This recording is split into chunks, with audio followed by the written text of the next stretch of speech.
아시는 찬양이죠. 그러면은 구약성경 23페이지입니다. 제가 아까 전에 김지현 집사님 찬양하시는 거 들으면서 오늘 받을 은혜는 다 받은 것 같다 이런 생각이 들었지만 진짜 감사한 거는 하나님의 은혜는 끝이 없습니다. 리밋이 없어요. 이 말씀을 통해서도 하나님께서 우리에게 부어주실 은혜를 기대하고 또 사모하는 마음으로 말씀을 들었으면 좋겠습니다. 자, 23절부터 28절까지 읽고 29절만 같이 읽도록 하겠습니다. 롯이 소알에 들어갈 때 해가 돋았더라. 여호와께서 하늘 곧 여호와께로부터 유황과 불을 소돔과 고모라에 비같이 내리사 그 성들과 온 들과 성에 거주하는 모든 백성과 땅에 난 것들을 다 엎어 멸하셨더라. 롯의 아내는 뒤를 돌아보았으므로 소금 기둥이 되었더라. 아브라함이 그 아침에 일찍 일어나 여호와 앞에 서 있던 곳에 이르러 소돔과 고모라와 그 온 지역을 향하여 눈을 들어 연기가 온기가마의 연기같이 치솟음을 보았더라. 같이 읽습니다. 하나님이 그 지역의 성을 멸하실 때 곧 롯이 거주하는 성을 엎으실 때에 하나님이 아브라함을 생각하사 롯을 그 엎으시던 중에서 내보내셨더라. 아멘. 우리가 성경을 읽다 보면 아담과 하와의 타락에서부터 시작된 인간의 죄악된 모습이 숨김없이 아주 적나라하게 드러난 것들을 발견하게 됩니다. 질투로 인해 동생 아벨을 죽인 가인, 그리고 출애굽의 기적을 경험한 직후에 그들을 구원한 그 하나님을 버리고 금송아지를 만들었던 이스라엘 백성들, 우리아의 아내 밧세바를 번하고 그 남편을 전장에 내보냈던 다윗, 그리고 예수님을 팔아버렸던 그의 제자 유다. 아니 어떻게 이런 죄를 저지를 수 있을까 하는 그런 생각과 함께 그런 죄악된 모습들을 보게 되는데 우리는 그 죄악으로 인한 결과 하나님의 진노의 심판을 발견하게 됩니다. 그리고 이렇게 성경에 기록된 인간의 수많은 죄악된 모습들 중에서도 가장 충격적인 죄와 심판의 이야기를 꼽자면 바로 오늘 본문에 기록된 소돔의 죄악 때문에 따른 그에 따른 하나님의 멸망, 그 소돔성의 멸망의 이야기가 아닐까 싶습니다. 소돔이 멸망하게 된 이 심판에 대한 이야기는 자세한 설명할 필요도 없이 넌 크리스찬들에게도 많이 알려진 이야기고 성경 자체에서만 봐도 무려 49번이나 언급이 되고 특히 예수님께서 직접 소돔과 고모라에 대해서 언급하실 정도로 유명하면서도 아주 중요한 사건이라고 말할 수 있습니다. 이 사건을 통해서 우리가 바라보아야 하는 것은 하나님의 약속을 바라보며 믿음의 길을 걸어갔던 아브라함과 그와 대조적으로 자신의 눈에 보기 좋은 대로 소돔과 고모라 성을 택하여서 떠났던 롯의 삶의 결과입니다. 이 사건은 하나님을 신뢰하지 못하고 자신의 욕심대로 살았던 삶, 그 죄에 대한 하나님의 심판이 얼마나 정당하고 두려운 것인가를 보여주지만 그와 동시에 롯의 가족을 구원하는 하나님의 놀라운 긍휼도 함께 보여줍니다. 저는 오늘 이 본문의 말씀을 통하여서 하나님의 공의로운 심판과 또한 하나님의 은혜로운 공의, 또 그 두려운 그 구원을 함께 바라보며 심판에 대한 두려움으로 우리의 죄를 회개하고 그리고 나아가서 구원에 대한 간절함으로 우리의 삶을 하나님께 돌이키게 되기를 주님의 이름으로 간절히 소망합니다. 19장 1절 2절부터 말씀을 함께 보겠습니다. 저녁 때에 그 두 천사가 소돔에 이르니 마침 롯이 소돔 성문에 앉아 있다가 그들을 보고 일어나 영접하고 땅에 엎드려 절하며 이르되 내 주여 돌이켜 종의 집으로 들어와 발을 씻고 주무시고 일찍 일어나 갈 길을 가소서. 그들이 이르되 아니라 우리가 거리에서 밤을 새우리라 라고 말합니다. 18장에서 하나님이 아브라함과 대화하기 위해서 그 길을 멈추시고 아브라함에게 이 소돔과 고모라의 그 성의 심판에 대해서 이야기를 하실 때에 하나님과 동행하던 3명이라고 그랬죠. 하나님 말고 나머지 그 2명의 천사들은 그 도시로 소돔을 향하여서 계속 길을 떠났습니다. 그리고 이 두 천사가 마침내 소돔성에 이르렀을 때에 마침 아브라함의 조카 롯이 소돔 성문에 앉아있다가 그들을 발견하게 됩니다. 그리고 롯은 그들이 천사인 것을 알아차리지는 못했겠지만 그도 아브라함처럼 그들이 평범한 사람이라는 것을 아니라는 사실을 알아차리고 그들에게 엎드려 그들에게 절을 하며 겸손하게 내 주여라고 부릅니다. 그리고 나서 우리가 그냥 거리에서 밤을 보내겠다고 말하자 아닙니다, 제발 우리 집에 와서 묵으십시오 라고 간청하면서 그들에게 식탁을 베풀고 극진하게 모십니다. 이렇게 보면 손님을 잘 대접하고 환대하는 이 롯의 모습 또한 아브라함과 별반 다를 바가 없어 보입니다. 그런데 우리는 이 아브라함 조카 롯이 어디에 있었는지를 잘 생각해 보아야 합니다. 1절 다시 보시면 그가 있었던 곳, 그 장소가 다르다는 것이요. 아브라함과 롯의 인생에 엄청난 차이를 만들어냈던 그곳이 어디냐? 우리가 13장에서 우리가 이전에 미리 살펴봤듯이 우리가 아브라함과 조카 롯이 소유가 많아서 서로 동거할 수 없었을 때가 있었죠. 그때에 그들의 목자들은 서로 싸우게 되어서 서로 떠나게 되었는데, 그때 아브라함이 조카 롯에게 이야기합니다. 먼저 선택권을 주어요. 근데 그때 조카 롯이 자기가 얻게 된 그 모든 소유가 아브라함으로 인함임을, 그로 인해서 내가 얻게 된 것을 까맣게 잊어버리고 감사의 표현이나 배려 하나 없이 자기의 눈에 가장 좋아 보이는 것, 자기가 가봤는데 애굽 땅에 같았던 그 땅과 여호와의 동산 같았던 소돔을 택합니다.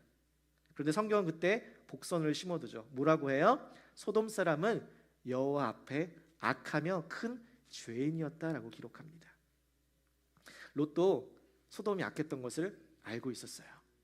그래서 처음부터 소돔으로 이사 가진 않고 근처에 장막에서 그 장막을 치고 살았다가 점점 옮겨서 소돔에 이르렀다라고 성경은 기록합니다. 그렇게 13장에서 죄악이 가득했던 도시를 갈망하며 조금씩 근처로 가까이 장막을 옮기다가 소돔에 이르렀던 이 롯이 지금은 어디 있느냐? 1절 다시 보니까 롯이 소돔 성문에 앉아 있다가라고 이야기해요. 성문에. 그가 소돔 성문에 앉아 있었대요. 이게 무슨 이야기냐? 성문을 열어주는 문지기였다는 말이냐? 아니라요. 당시 고대 근동에서 성문은 단순한 출입구가 아니라 오늘날의 사회의 법정, 시청과 같은 역할을 했습니다. 이곳은 성읍의 장로들이 모여서 공동체의 중요한 문제들을 논의하고 공식적인 결정을 내리는 공적인 기관이었습니다. 공간이었습니다. 그래서 여러분, 우리가 룻기 이야기들 기억해 보면 보아스가 룻의 기업 물을 자가 되기 위하여서 공식적인 절차를 받고자 했을 때 어디에 갔어요? 성문에 갔어요. 바로 성문에 앉아 있는 장로들 앞으로 나아갔었죠. 이처럼 성문은 법적, 사회적 문제가 해결되는 장소로서 롯도 소돔 성문에 앉아 있었다는 것은 그가 이미 이 소돔 성의 정치와 산업, 문화에 적극적으로 참여하고 있었고, 그는 이 소돔 성의 유력한 인사가 되어 있었다는 말입니다. 이것은 우리가 죄를 가까이 하고 하나님을 멀리 떠나게 되는 자의 그 삶의 발걸음이 어떻게 진행되는지를 자세히 보여줍니다. 그들은 죄가 무엇인지를 알고 있어요. 그 죄를 가까이 하면 안 된다는 것도 알고 있습니다. 그 죄 때문에 내가 멸망할 수 있다는 것도 알고 있어요. 그런데 그 죄를 사랑함에 눈이 멀어서, 그 죄를 사랑함에 눈이 멀어서 자기가 눈에 좋은 대로 조금씩 나아갑니다. 처음에는 근처에만 가요. 발만 한 발자국 담급니다. 그런데 마침내 어느 순간 그 악한 곳에 뿌리를 박고 주저앉는다는 거예요. 그렇게 롯이 어디 있었다고요? 소돔 성문에. 마침내 어느 순간 그 죄악의 도시의 유력한 인사가 되어서 안주하고 있었다는 것이에요. 그리고 이러한 롯의 모습을 통해서 성경은 우리에게도 질문합니다. 당신은 어디에 있습니까? 당신은 누구를 만나고 있습니까? 에이, 목사님, 롯이 소돔에 살고 있긴 하지만 성읍의 유력한 인사로서 좋은 선한 영향력을 미칠 수도 있는 거 아닌가요? 롯으로 인해 하나님과 아브라함이 찾고 있었던 그 의인 10명이 있을 수 있잖아요. 그러면 한번 보시죠. 4절 5절 말씀 보겠습니다. 그들이 눕기 전에 그 성사람 곧 소돔 백성들이 노소를 막론하고 원근에서 다 모여 그 집을 에워싸고 롯을 부르고 그에게 이르되 오늘 밤에 내게 온 사람들이 어디 있느냐 이끌어내라. 우리가 그들을 상관하리라. 롯이 지금 두 천사를 대접하고 그들이 누울 때에 소돔 사람들이 두 천사가 묵고 있는 롯의 집을 에워쌉니다. 그리고 그들을 이끌어내라는 것이 왜요? 우리가 그들과 상관하리라라고 해요. 여기서 상관하리라라고 번역된 단어는 히브리어로 야다라는 단어인데, 이 단어는 원래 알다 또는 경험하다라는 뜻을 가지고 있는 것으로서 또한 성적인 관계, 경험적으로 아는 그것을 뜻하기도 합니다. 그러니까 지금 소돔 사람들이 왜 롯의 집으로 모였다는 거예요? 그들에게 성적인 범죄를 저지르려고 모였다는 것이에요. 자신들의 성읍에 찾아온 이방인을 대접하기는커녕 동성애를 비롯하여 그들이 자신의 성적인 도구로, 만족을 위한 도구로 그들을 사용하고자 온 도시 사람들이 다 모였대요. 여러분, 이 모습은 이 소돔이 얼마나 성적으로 타락했는지, 문란한지를 그대로 보여줍니다. 나이가 많든 적든 거리가 가깝든 멀든 온 서금의 모든 사람들이 성적인 범죄를 저지르려고 이 롯의 집에 모였다는 거예요. 죄를 공유하고 있었다는 것이에요. 더군다나 그 죄악에 대해서 아니 그냥 내가 그냥 잠깐 얼굴만 보려고, 그냥 잠깐 차 한 잔 마시려고 그렇게 자신들의 죄를 감추고 또는 돌려 자신의 어떤 욕심을 돌려서 말하는 것이 아니라 가감 없이 감춤 없이 노골적으로 외칩니다. 우리가 그들과 상관하리라. 내가 동성애 성적인 범죄를 내가 저지르러 내가 여기 왔다라고 자신 있게 이야기해요. 무슨 이야기예요? 죄에 대한 부끄러움이 없었다는 것이에요. 죄로 인해 부끄러움을 느낄 수 있는 그 능력이 이미 상실되었다는 뜻입니다. 그러니까 이러한 죄악된 소돔 사람들의 모습에 롯이 어떻게 반응하느냐, 문 밖에 나가서 뒤로 문을 닫고 사람들에게 이야기합니다. 우리 7, 8절 보시죠. 이르되 청하노니 내 형제들아 이런 악을 행하지 말라. 악이라는 걸 알고 있다는 거예요. 8절에 내게 남자를 가까이 하지 아니한 두 딸이 있노라. 청하건대 내가 그들을 너희에게로 이끌어내리니 너희 눈에 좋은 대로 그들에게 행하고 이 사람들은 내 집에 들어왔은즉 이 사람들에게는 아무 일도 저지르지 말라. 와, 롯이 진짜 손님을 대접하고 심지어 자신의 딸들을 내주면서까지 손님을 이렇게 지켜준다니 의리. 나도 그런 한 대를 받고 싶다. 여러분 이렇게 적용한다면 천만의 말씀 만만의 콩떡이라는 거죠. 여러분 도대체 세상에 이런 아버지가 어디 있어요? 당시 여성의 지위가 높지 않았던 사회이고 또 집에 온 낯선 손님을 환대하는 것이 정말 중요한 그런 예법이라는 고대 근동 문화를 이해한다고 할지라도 롯의 이 제안은 너무 충격적인 거예요. 너무나 역겹고 구역질 나는 거죠. 저 또한 두 딸의 아버지로서 사랑하는 두 딸들을 지키는 것이 아버지의 책임이고 의무잖아요. 누군가 제 딸들을 함부로 대한다면 저는 아버지로서 가만히 있지 않을 거라는 거예요. 누가 물어보더라고요. 나중에 딸들이 결혼한다고 남자친구를 데리고 오면 어떻게 할 거냐요. 그래서 제가 그랬어요. 어금니 우선 한번 꽉 깨물라고 이야기한 다음에 아구자 한 대 날리고 그 다음부터 이야기 시작할 거라고. 제 딸들이 저 말고 다른 남자한테 가는 게 싫으니까, 그냥 싫으니까. 그래서 제가 아내를 저에게 주시면서 단 한 대도 때리지 않으신 장인어른께 제가 항상 감사하고 존경하는 마음을 가지고 있거든요. 저는 때릴 거니까 우선 한 대, 싫으니까. 여러분 자신의 딸들에게 이러한 일이 일어난다고 한다면 그것을 막기 위해 어떤 일이라도 해야 될 사람이 바로 아버지 아니냐는 거예요. 그 어떠한 희생과 대가를 치르더라도 자신의 딸들을 지켜야 할 그 아버지가 그 딸들을 희생시킨다니요. 이러한 폭도들에게, 사악한 사람들에게 줘버린다니요.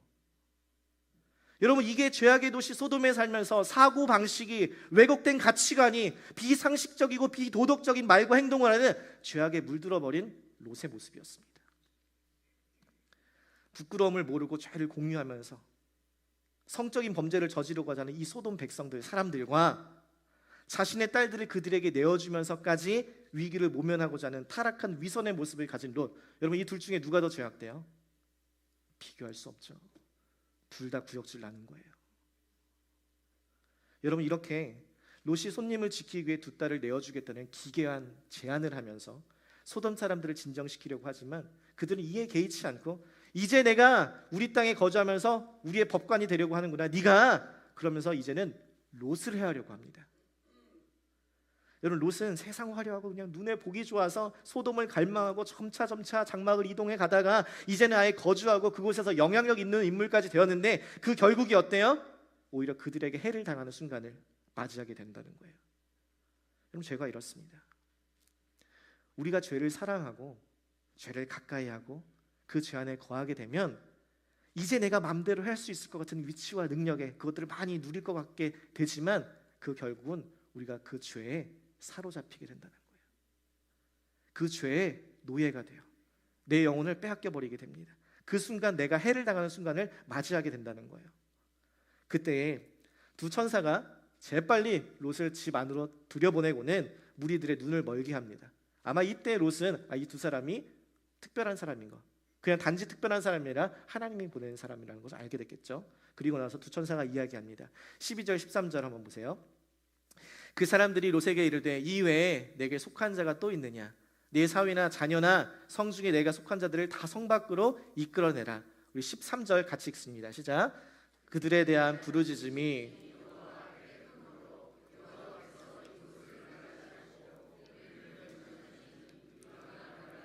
아멘. 두 천사가 지금 소돔의 멸망에 대해서 이야기를 듣고 그 천사로부터 그 두 딸들과 결혼할 사위들에게 지금 롯이 이야기합니다. 지금 큰일 났다.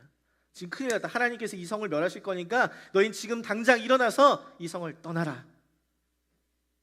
그런데 롯의 이 말에 사위들의 반응이 뭔지 아세요? 성경은 14절 후반부에 그의 사위들이 롯의 말을 농담으로 여겼다라고 기록합니다. 농담으로. 우리는 여기서 하나님의 경고를 들은 그 경고에 대한 이 불신자들의 이러한 태도를 지적할 수 있겠지만, 그보다 저는 이 부분에서도 롯에게 집중해 보면 아까 두 딸을 소돔 사람에게 내어주는 것에 이어서 두 번째로 롯의 현 주소를 그대로 보여주는 장면이라고 생각합니다. 손님을 대접하기 위해서 자신의 두 딸을 내어주는 모습은 소돔 사람들의 죄악과 별반 다를 바가 없는 모습이었습니다. 이런 말과 행동, 생각과 가치관을 가지고 있는 사람이었으니까 하나님이 이 성을 멸할 거니까 도망가라는 그의 말이 사위들에게 어떻게 들렸을까요? 아니 갑자기? 아니 장인어른 언제부터 하나님 믿었다고 그러세요? 아니 언제부터 하나님 믿어갖고 하나님 말 잘 들었다고 저희 집으로 떠나라고 하시는 거예요? 농담하시는 거죠? 여러분, 롯의 입에서 하나님의 이름을 들어본 적이 없고 하나님을 예배하는 행동과 경외하는 모습을 본 적이 없는데 갑자기 하나님이 어쨌다 그러면서 그분의 말씀을 순종하는 모습을 보이니까 사위들이 너무 당황한 거예요. 아니 갑자기? 하나님이 왜? 언제부터 하나님 믿었대? 롯이 하나님을 온전히 믿고 하나님을 경외하는 사람이었다면 두 딸과 결혼을 한 사위들을 만났을 때 가장 먼저 뭐 해야 돼요? 저처럼 아구지 날려야 돼요? 아니에요. 뭐 해야 돼요? 가장 먼저 물어봐야죠. 하나님을 믿는지, 그들의 신앙이 있는지, 그들의 신앙을 체크해야죠. 그들이 안 믿는다면 하나님을 전해서 믿게 해야죠. 그런데 그런 적이 한 번도 없었다는 거예요. 롯의 모습 속에서 그의 말과 행동에서 하나님을 드러내거나 나타내거나 그의 입술 가운데 하나님의 이름이 나타난 적이 없으니까 갑자기 이런 말을 하니까 그들의 말이, 이 롯의 말이 그들에게는 농담처럼 들려버린 거예요. 여러분, 여러분의 배우자에게, 여러분의 자녀들에게, 여러분의 이웃들에게 하나님에 대해서 이야기하고 있으신가요? 하나님을 간증하고 있으세요? 여러분의 말과 행동을 통해 하나님을 드러내고 계시고 그들이 여러분이 하나님을 믿고 있다는 사실을 그들이 알고 있냐고요. 만약 여러분에게 믿음의 간증 또 하나님께 속한 여러분의 삶의 이야기가 없다면, 평상시에 내 삶의 모습 가운데 하나님이 나타나지 않는다면 다른 사람들은 여러분을 통해서 전해지는 하나님의 음성을 듣지 않을 것입니다. 말의 권위가 세워있지 않기 때문이에요. 평소에 맨날 욕을 달고 살아요. 맨날 불평하고 남을 비난화되어 있어요. 온갖 이기적이고 탐욕스러운 행동은 다 해요. 그의 삶에서 하나님 닮은 선한 모습은 어떠한 것도 찾아볼 수 없어요. 그런데 어느 날 갑자기 찾아와서 이야기해요. 나랑 같이 교회 갈래? No thank you. 나는 네가 교회 다니는지도 몰랐는데, 네가 하나님 믿는지도 몰랐는데 그런 네가 같이 교회 가자고? No thank you. 사랑하는 성도 여러분, 우리들의 말과 행동 속에서, 삶의 모습 속에서, 평상시에 우리의 모습 속에서 예수가 나타나야 한다는 거예요. 이어서 소돔을 향한 이 심판의 시간이 다가오자 천사가 롯을 재촉합니다. 여기 있는 내 아내와 두 딸들을 이끌어내라. 이 성의 죄악 중에 함께 멸망할까노라. 서두르라라고 이야기합니다. 그런데 롯이 지체해요. 꾸물거리고 능그적거립니다. 머뭇거려요. 왜요? 그는 소돔의 삶을 즐겼거든요. 그는 소돔에 마음을 두었어요. 그는 소돔 주변에 있다가 이제 중심부에 들어가서 이제야 좀 높은 위치에, 지위에 있었던 거예요. 그러니까 그곳을 떠나서 함께 멸망하는 데에도, 그곳을 떠나지 않으면 멸망하는 데에도 불구하고 섣불리 떠나지를 못하고 지체하고 있습니다. 왜 이렇게밖에 생각할 수 없는가? 여러분 보세요. 이렇게 지체하는 롯을 보고 천사는 롯의 손과 두 딸들의 손들을 붙잡고선 인도하여 성 밖에 둡니다. 강제로 이끌어냈다라는 거예요.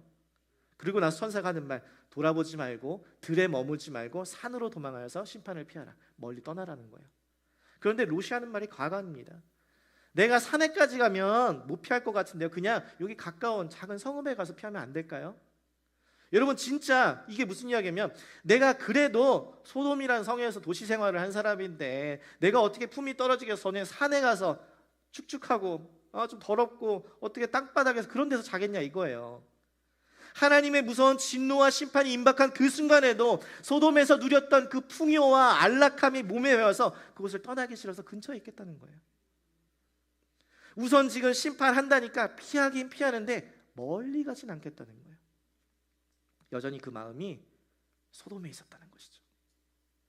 하나님의 심판이 임박했는데도 당장 죽음이 눈앞에 있는데도 여전히 이 세상의 편안함과 안락함을 추구하는 이 롯의 모습이 얼마나 어리석어요. 아무리 좋은 집, 아무리 좋은 차, 많은 소유와 물질을 가지고서라도 여러분 죽음 앞에 무슨 소용이 있겠습니까? 예수님께서 말씀하세요. 한 부자가 그 밭에 소출이 너무 많아갖고 곡식에 쌓아둘 곳이 없자 그 곡간을 내 곡간을 다 헐어버린 다음에 더 크게 지을 것이다.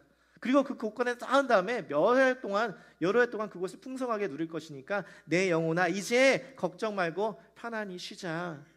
그러자 예수님께서 말씀하세요. 어리석은 자여, 오늘 밤에 내 영혼을 도로 찾으리니 그러면 내 준비한 것이 무슨 소용이 있겠느냐? 누구의 것이 되겠느냐? 하나님께서 우리의 영혼을 찾으실 때에 예수님께서 다시 오셔서 우리의 인생을 결산받을 그날에 우리가 가져갈 거 하나 없다는 거예요. 우리가 이 땅에서 수고하여 쌓아둔 것 아무리 가져가고 싶어도 우리의 삶, 우리의 영혼보다 더 중요한 것이 있을까요? 사랑하는 성도 여러분, 잠시 잠깐 이 땅에서 풍요롭게 살기 위해서 준비하기보다 죽음 이후에 하나님과의 영원한 삶을 준비하시는 저와 여러분이 되기를 간절히 소망합니다. 그렇게 하여서 롯이 소돔 근처의 작은 성읍 소알이라는 곳에 도착하였는데 해가 돋는데 그때 소돔에 이게 죄악을 향한 하나님의 심판이 시작됩니다. 성경은 하늘에서 하나님께로부터 유황과 불이 비처럼 쏟아졌다라고 기록합니다. 비처럼 비가 쏟아져서 온 땅을 적시듯이 30km나 떨어진 곳에 있었던 이 아브라함도 그 불로 인해 치솟는 연기를 볼 수 있을 정도로 유황과 불이 죄악으로 가득 찬 그 성읍의 모든 백성들에게 다 내려서 그곳을 다 멸하여 버렸다는 거예요. 그 어떤 것도 하나님의 심판을 피할 수 없었다는 것입니다. 이렇게 멸망한 소돔의 위치는 아직까지 정확한 위치가 밝혀지지 않고 많은 고고학자들이 사해 밑바닥이 아닐까라는 추측만 하지만 여러분 소돔과 같이 멸망한 도시가 하나 있는데 그곳이 바로 폼페이라는 곳이었습니다. 고대 로마 도시. 로마의 휴양지였던 이곳은 1900년 전이라고는 믿겨지지 않을 정도로 아주 발달한 도시였는데 또한 환락의 도시이기도 했습니다. 그러던 어느 날 이 도시 근처에 있었던 베수비오라는 그 화산이 폭발하여서 불과 유황의 재가 이 폼페이라는 도시를 8m 두께로 다 덮어버린 거예요. 그리고 나서 나중에 폼페이의 유적이 발견되었을 때 그 사람들이 죽기 직전에 취하고 있었던 동작 그대로 발견되었다고 합니다. 피할 시간이 없었던 거예요. 그냥 덮어버리니까. 여러분 아마도 소돔과 고모라가 그렇지 않았을까요? 도망갈 틈이 없이 갑작스럽게 하늘에서 유황과 불이 비와 같이 쏟아지는 거예요. 그런데 여호와의 자비하심으로 미리 경고를 받고 천사들이 그들을 이끌어내어서 그 심판을 피하여 도망가는데도 롯의 아내는 소돔에 대한 미련을 버릴 수가 없었습니다. 자신이 아끼던 값비싼 물건들 내가 살던지 포기할 수가 없는 거예요. 그래서 하늘에서 불과 유황이 비처럼 쏟아지는데도 불구하고 천사의 경고를 무시하고 돌이켰을 때에 소금기둥이 되어버립니다. 이 사건은 훗날 예수님께서 세상을 사랑하시는 것에 대한 그 결과에 대해서 경고를 하실 때에 롯의 철을 기억하라라고 말씀하실 정도로 세상을 사랑했던 불순종의 기념비가 되었습니다. 그런데 그게 끝이 아니었어요. 소알에서 살다가 그 심판을 진짜 받을까 정말 두려운 마음에 롯은 자신이 요청했던 이 작은 성읍에서 나와서 남아있던 두 딸들과 함께 산으로 들어가 동굴에서 거하게 되는데 딸들이 이렇게 살다가는 우리 가문의 대가 끊어져 버리겠다라고 생각하여서 아버지에게 술을 권하여서 동침을 한 후 후손을 이어가자라고 합니다. 너무 충격적이죠. 타락한 소돔의 문화 속에서 그 죄악들을 보고 자랐으니 롯의 두 딸들의 이성이 마비가 된 거예요. 그리고 그들은 정말로 아버지에게 술을 마시게 하고 차례로 동침하여 아들을 낳습니다. 그럼 아들들은 롯의 아들이에요? 롯의 손자예요? 되게 어려운 질문이죠. 여러분, 그럼 롯은 이 아들들의 아버지예요? 할아버지일까요? 집에 가서 생각해 보세요. 답변하기가 너무 어렵죠. 요즘 막장 드라마도 이런 막장 드라마는 아니잖아요. 여러분, 이 아들들의 이름이 모압과 암몬이고 이스라엘의 역사 가운데 두고두고 이스라엘 백성들을 괴롭혔던 모압과 암몬 자손의 시조가 되었습니다. 자, 생각해 보세요. 롯이 지금 평생에 쌓아왔던 그 모든 것들을 한순간에 잃어버리게 되었습니다. 사위들은 소돔과 고모라에서 죽게 되었어요. 겨우 도망 나왔는데 하나님의 경고와 심판을 보고서도 미련을 보내지 못했던, 떠나보내지 못했던 그 아내는 소금 기둥이 되어버렸습니다. 그리고 술에 취하여 지금 자신의 두 딸들과 동침을 하여서 아들이라고 해야 될지 손자라고 해야 될지도 모르는 그 자녀를 낳아서 이스라엘 역사 가운데 큰 고통을 남기게 되었어요. 이게 누구의 모습이라고요? 자기의 눈에 보기 좋은 대로 세상을 쫓아 세상을 사랑했던 롯이라는 한 사람의 인생의 결과였습니다. 그리고 하나님께서는 세상을 쫓아 살았던 이 롯이라는 한 사람의 인생의 결과를 성경에 기록하여 보여줌으로써 우리에게, 롯의 이야기를 듣는 모두에게, 그리고 성경을 읽는 모든 자들에게 분명하게 이야기합니다. 세상을 쫓아 살면 심판의 날에 반드시 멸망한다. 육신의 정욕과 안목의 정욕과 이상의 자랑에 따라서 세상을 사랑하고 세상을 쫓아 사는 자는 하나님의 심판을 피할 수 없다라는 것이에요. 그 인생의 결과는 멸망이요, 그 인생의 결국은 고통뿐이라는 것입니다. 제가 이번 주 이 말씀을 준비하면서 제 마음이 얼마나 고통스러웠는지 몰라요. 계속 눈물이 나고 그냥 마음이 너무 무거워지는 거예요. 제 머릿속에 제가 아는 수많은 사람들이 스쳐 지나가는 거예요. 아직 예수를 모르는 사람들, 아직 예수를 믿지 않는 사람들, 교회에 나와서 예배를 드리기는 하는데 롯처럼 아브라함의 옆에 있기는 했는데, 아브라함같이 예배를 드리기는 했는데 자신의 욕심에 따라 세상을 쫓아 살았던 그 사람들, 교회는 나오지만 예배도 같이 드렸지만 여전히 세상을 쫓아가는 사람들이 제 눈앞에 아른거리는 거예요.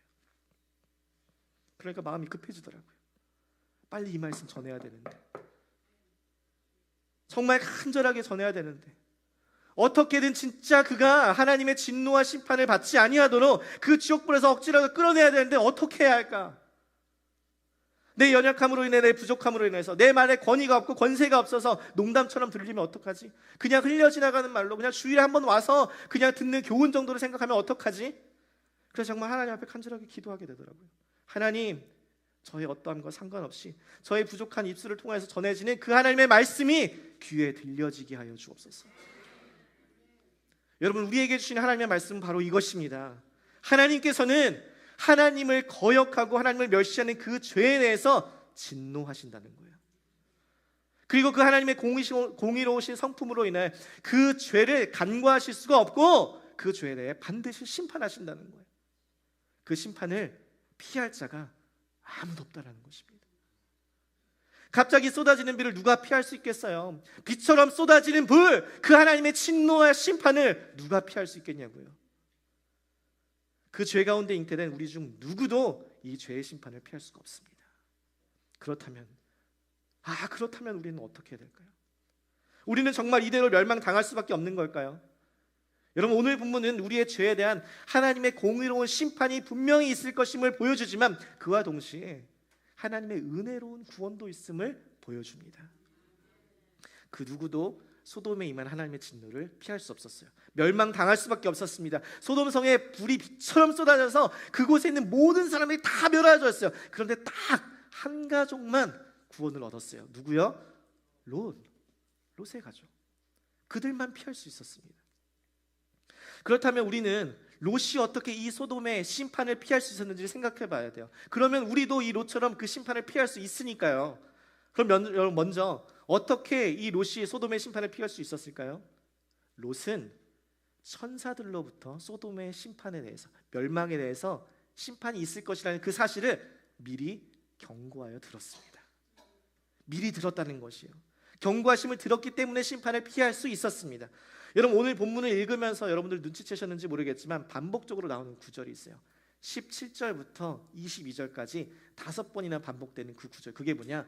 도망가라라는 것이에요. 도망가라. 소돔의 죄악으로 인하여서 하나님의 공의로운 심판이 있을 거니까 도망가라. 죄의 자리에서 떠나라. 죄의 자리에서 떠나라. 여러분, 하나님께서는 이 성경과 세상의 역사를 통해서도 우리에게 동일하게 말씀합니다. 죄에 대한 하나님의 심판이 있을 것이다.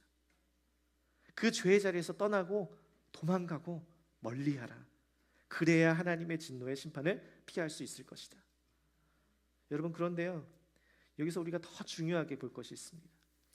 미리 경고하심을 받았으니까 이제 빨리 떠나야 되는데, 지체하지 말고 떠나야 되는데, 하나님의 진노가 임박해도 지체했던 롯처럼 여러분, 우리는 그 죄를 사랑하여서 그 죄를 벗어나고자 하지 않습니다. 여전히 내 마음에 그 죄를 사랑함이 있다는 거예요. 여러분 보세요. 근데 롯이 자랑구석이 있나요? 심판을 피할 만한 그런 자격을 갖춘 사람이에요? 하나님 앞에 뭐라도 자랑할 것이 있냐고요? 단 하나도 없잖아요.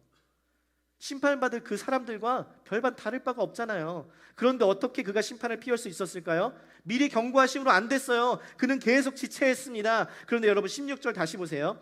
롯이 지체함에 그 사람들이 롯의 손과 그 아내의 손과 두 딸의 손을 잡아 인도하여 성 밖에 두니 여호와께서 그에게 자비를 더하셨습니다. 여러분, 뭐예요? 하나님께서 그에게 자비를 더하셔서 그들의 손을 강제로 이끌어다가 내셨다는 거예요. 전적인 하나님의 구원임을 믿으시기 바랍니다. 제가 지난주에 휴가 갔다가 아이들이랑 레이지 리버라고 하죠. 그냥 가만히 있으면 물이 계속 흐르니까 돌아다니는 거예요.